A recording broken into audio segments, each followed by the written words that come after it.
Hey there, and welcome back to part 2 of this audio series named The 6 Foundational Movement Patterns That Every Human Being on Earth Needs to Be Mastering. I'm Harris Benjamin, and in today's episode, we're going to talk about the squat.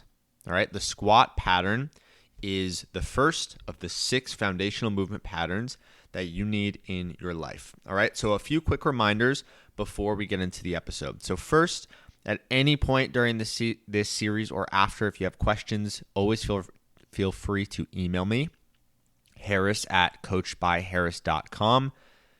If there are any people in your life, friends, colleagues, family, or other that you think would like to learn this stuff or need to learn this stuff, and hint, it's just about everybody, please feel free to share this audio series and podcast with them. I hope that they can get as much value out of it as you do. All right.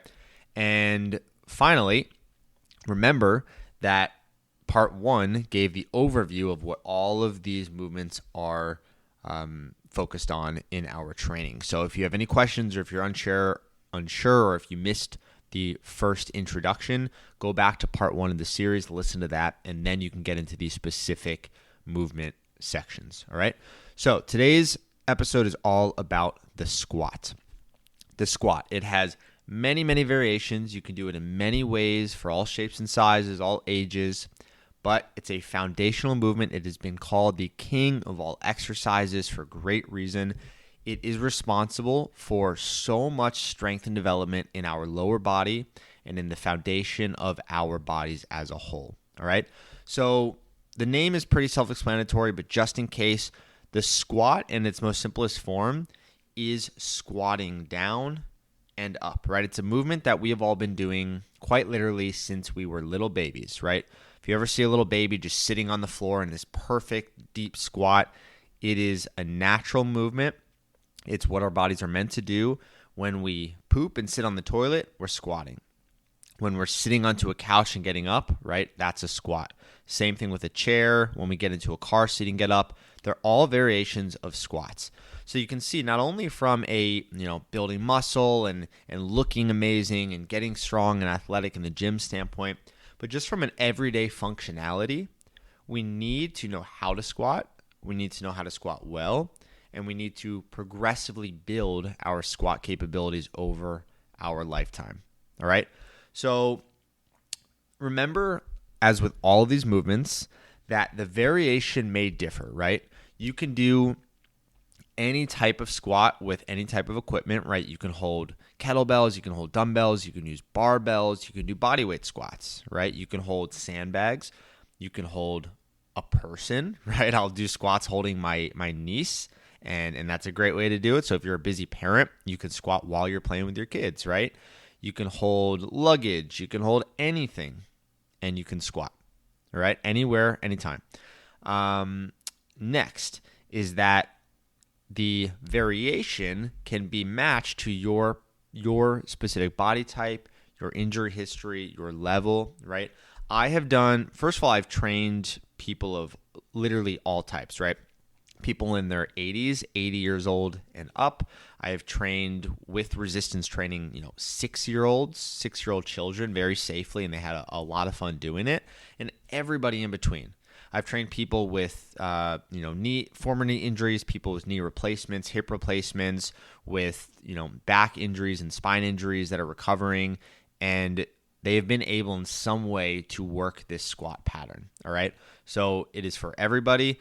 And as long as you are working on your squat at least once a week, ideally, 2 to 3 times a week, you are going to be in some way making progress with it. All right. So again, this whole series is not about going into the super nitty-gritty details of the techniques and how to do them and the exact types of variations, right? That's for a more visual platform, right? Like YouTube videos and other courses I'll have, and the one-on-one coaching that I do is where I teach that. But I just want to give you an overview. So I want to keep these episodes very short and brief and actionable, just so you can have an idea of the knowledge in your head. So again, remember, our first pattern is the squat.